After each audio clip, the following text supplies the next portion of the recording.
Biden, Democratic Senator of California, and 2020 presidential candidate Kamala Harris. Joe said a lot right there, and I want to bring it down to what we saw. Joe. I love it.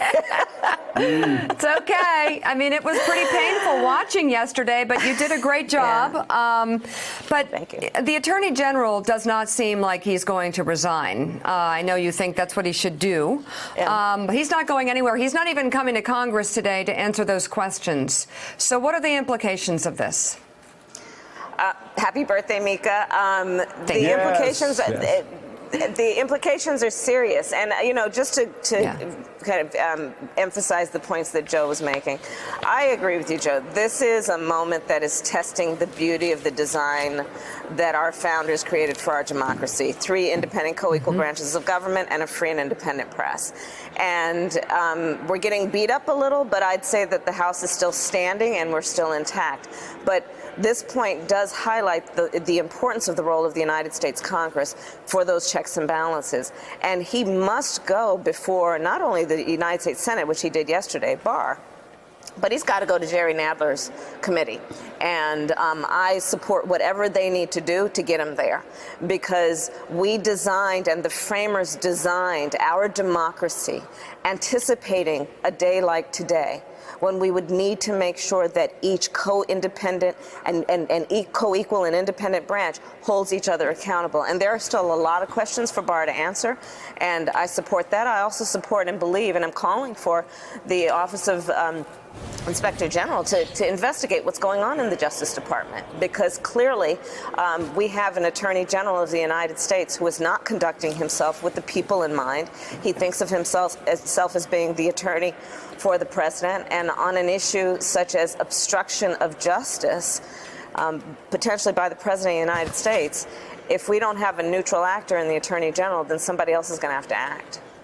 So Kamala, my concern is, obviously we're all concerned about what happened yesterday, okay? But we understand they're circling the wagons. What I'm actually more concerned about is that we have an Attorney General who has such corrupt interests, who will do anything to protect the President of the United States. And I'm not as concerned about how that impacts this investigation. I'm concerned how that impacts the decision whether to move forward with investigations, whether it's in the Southern District of New York or whether it's in your district, former district in Northern California. The ability for this corruption to actually be toxic and infiltrate our entire justice system could be devastating. How do you protect Americans from that happening? Well, Joe, for that very reason, I'm calling on the Office of Inspector General to investigate what's going on in the Justice Department, because we do want to ensure that those various U.S. attorneys and those offices around the country, that they are able to act in the best interest of justice and not be concerned that they may lose their jobs because they have a biased boss in the Attorney General. We have to make sure that those 14 cases are pursued based on the facts and the evidence, and not some agenda that this Attorney General has to clearly cover up for this president in terms of his misdeeds. So that is one lever that we have. And the other is there are very strong and career prosecutors in those offices, and I have to believe that, and I've actually seen it happen, that they'll quit before they'll do the bidding of somebody who has something other than the interest of justice in mind. It's Willie Geist. Good to see you this morning. As always, you said yesterday, quote, "I feel the Attorney General intentionally mischaracterized the report. I believe he's intentionally misleading Congress." The Attorney General says, look, in my initial 4-page summary, I laid out the 2 principal conclusions of the Mueller report. One, that he could not establish a conspiracy between the Trump campaign and Russia, and also that it did not recommend prosecution on the question of obstruction of justice, although it found many instances of it. So where do you see the Attorney General misleading intentionally Congress and the American public? Well, Willie, I'd ask you to just look at Bob Mueller's letter from, I think it was March 27th, and you can see that the person who actually did review the evidence, which is Bob Mueller, not Barr, is aware that the characterization by this Attorney General was not accurate. And so we don't need to go beyond that. There is a clear indication that this Attorney General is not only biased, not only clearly had a motive, which is to try and spin a story before the American public could see the report, but we also know from that independent source, which is the special counsel, Bob Mueller, that the characterization of this Attorney General was not accurate and was misleading. I think most people, Senator, agree at this point, at least from where you're sitting, that Bob Mueller should sit and answer questions. Yes. Do you believe that's the case? And if so, do you think he'll do it? Will he sit before your panel or one in the House? I believe he should. I strongly believe he should, because, again, we have now seen several displays by Barr that suggest to all of us that we cannot trust him to give us the truth in an unbiased way. And I believe the only person who actually is equipped and it desires to actually pursue justice in this whole deal is Bob Mueller. Willie, the way that I look at it, it was interesting when Barr yesterday was talking about conflicts of interest, right? The conflict of interest I see is this. The president has an interest in obstructing justice. Bob Mueller has an interest in pursuing justice. That's the conflict of interest. And every day of the week, I think we're going to side with the person who wants to pursue justice as opposed to the one who wants to obstruct justice. Senator Harris, yesterday, watching the hearing, I saw the former district attorney of San Francisco in the dock questioning a witness, happened to be Bill Barr, the Attorney General of the United States. I also saw Senator Hirono on your panel asking the same Attorney General the following question. Do you think it's okay for the White House, for the President of the United States to ask the White House counsel to lie? So my question to you is, and Willie just referenced it, in addition to Bob Mueller coming before the committee, can you get Don McGahn before the committee, even though the committee chairman, Lindsey Graham, has said, that's it, we're done? I think, listen, I mean, here's the sad reality of things, right?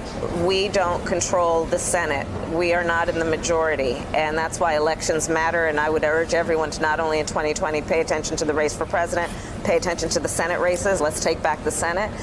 So we don't control the committee, and but we can put pressure, and we can ask the American public to put pressure on those who lead these committees to say, listen, we as the American public deserve to know the truth. And Don McGahn is one of those people who can help supply the truth and clear up this matter. So let me ask you a following question about the pressure that you just alluded to. Your life as a road warrior out there around the country running for President of the United States. The names Bill Barr, Don McGahn, Russia, obstruction. How often do they come up in your conversations with American people? It does not come up often as a specific matter, but I will tell you this. I will tell you that everywhere I go, when we talk about the fact that as a general matter, most Americans are feeling a great level of distrust in their government and its institutions and leaders, their heads nod across the board. And this is one of the reasons why people are failing to trust the integrity of our government when they see displays like this. It may not wake them up in the middle of the night. It may not be the thing that they're worrying about when they're sitting at that kitchen table at midnight, but I'm going to tell you, it is having an impact on the integrity of our democracy and people's faith in the integrity of our democracy. And I'm going to add another point. In our country, every day of the week, people are walking through courthouse doors, be it a state court or federal court.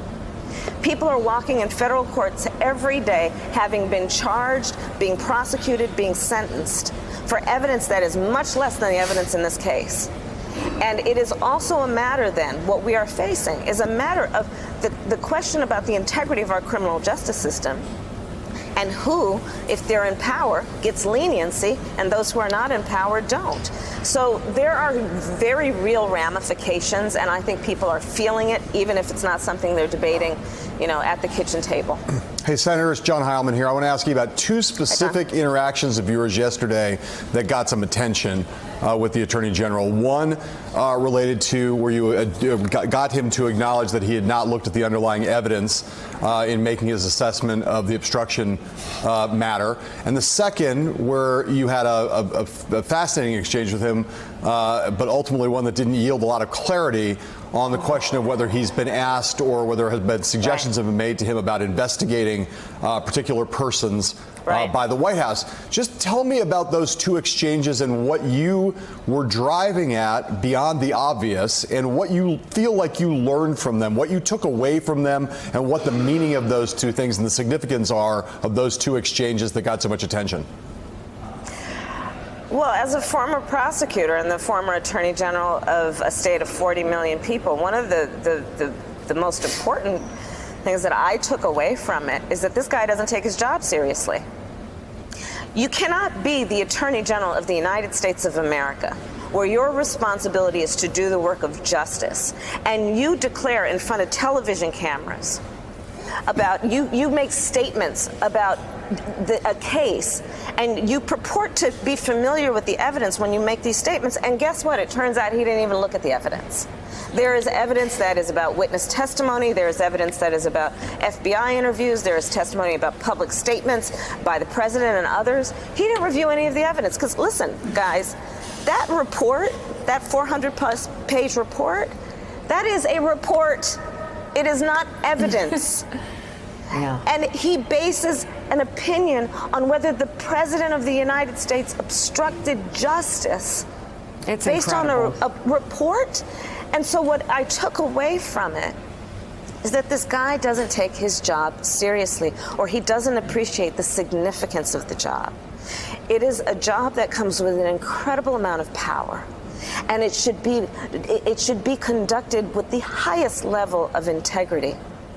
If we are going to sustain any belief that the American public, much less our allies or our enemies around the world, have in the strength of our democracy, he has contributed to weakening our standing in the world. Like, there are so many implications for Barr's performance on this matter. And that's what I took away from his testimony yesterday, but it's what I've been taking away from his performance, frankly, since his confirmation hearing. Yeah, but you know, that moment where he said he didn't even read the underlying evidence that actually echoes around the world, as you just mentioned.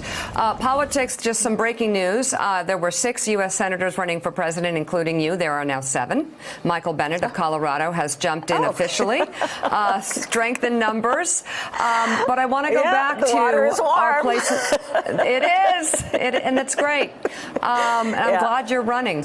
I want to go back to the point you were making, because our place in the world is being diminished. I mean, what yesterday, I don't know how anybody walks away from yesterday's testimony by the Attorney General, who's now not showing up today, and we will be on the air showing that empty seat symbolically, a man who can't take a couple of questions from a couple of low-level lawyers, even though, for example, say Dr. Christine Blasey Ford put herself through all those questions. Bill Barr can't take it because he couldn't answer basic questions yesterday.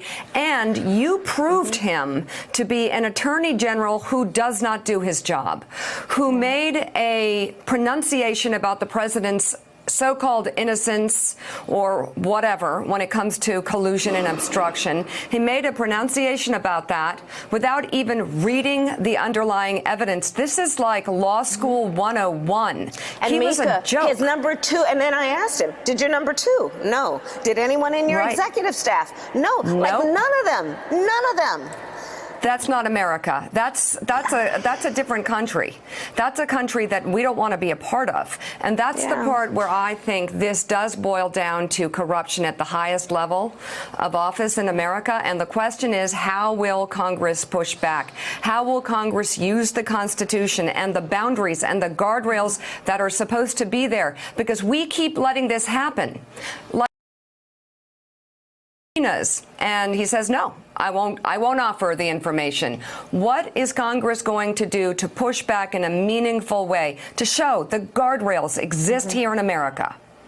Well, I'm very much looking forward to what's going to happen out of the House Judiciary Committee. I think that they are clearly not going to lay down on this. I think Jerry Nadler is going to be very forceful in his pursuit of the truth and his pursuit of what should be appropriate consequences for failure to do the job that, for example, the Attorney General has failed to do. And so I have some confidence that it's going to happen there. I don't know that it's going to happen in the Senate. Hey, Senator, it's Willie again. These are important and fundamental questions about our country, but unfortunately, all the talk about Russia and William Barr crowds out some policy issues that you've been talking about in the campaign trail. And I think one that's worth exploring this morning is your idea to raise teacher pay by an average of more than $13,000 a year. I feel like on an emotional and a visceral level, most Americans would support that. Could you talk a little bit more about your plan and how you would implement it? Yes, and I'm very excited about it. I mean, listen, I think we can all have a similar story. My first grade teacher, Mrs. Frances Wilson, attended my law school graduation. I think all of us can have a similar story of some teacher in our life who convinced us we were special. We weren't particularly special, but they told us we were, and we believed them, and it put us on the path to, having this conversation right now. And so what's been going on is this. I've been traveling the country. I can't tell you the number of teachers I've met who are working 2, sometimes 3 jobs. 94% of the teachers in public schools in our country come out of their own pocket to help pay for school supplies. Teachers are paid on average 11% less than similarly college-educated professionals. And it's untenable, and it's frankly unconscionable. So I am proposing what would be the first ever in our country federal investment in teacher pay. And the national average of the gap is $13,500 a year, which of course, in most places in our country, $13,500 a year is a year's worth of mortgage payments. $13,500 a year is a year's worth of groceries. $13,500 a year is putting a significant dent in student loan debt, which is one of the greatest barriers to our students not pursuing teaching, even though that is their dream and passion, because they simply can't afford to live on that salary. So I'm very excited about it. And, look, I think that we have to speak truths. And part of the truth is that we have not been investing in our public education system, and it is to our collective demise. And I would also say that I think you can judge a society based on how it treats its children. And on this, we are not doing the right thing, but we have the opportunity to do it. All right, Senator Kamala Harris, it is great to have you on. Thank you very much. Happy birthday again, Please Mika. come Enjoy back. the day. Yeah. Thank you. Thank you. Thank you so much, Senator. It's always great to see you. We appreciate it, and thank you for your service. Thanks for checking out MSNBC on YouTube, and make sure you subscribe to stay up to date on the day's biggest stories. And you can click on any of the videos around us to watch more from Morning Joe and MSNBC. Thanks so much for watching.